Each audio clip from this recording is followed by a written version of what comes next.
যে কচুগুলো তোলা হয়েছে ওই গাছগুলোকে বসানো হবে। এগুলো হচ্ছে মান কচু। তো এই লাইনটা বেয়েই আমরা বসিয়ে দেবো।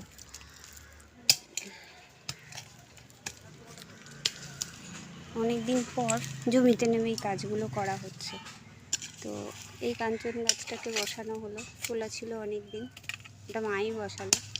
এবার মা হচ্ছে যে ওই কচু গাছ বসানোর জন্য গর্ত করছে, আমিও হাত লাগাবো আস্তে আস্তে। দেখুন একা একা হয়েছে এই পেঁপে গাছটা।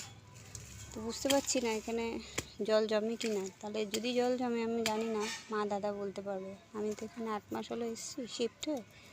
তো যদি মনে হয় এখানে জল জমছে, তাহলে তো এই পেঁপে গাছকে এখান থেকে তুলে নিয়ে যেতে হবে একটু বড় হওয়ার আগে। তো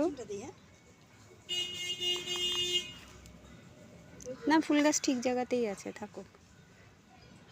আজ এই ভিডিও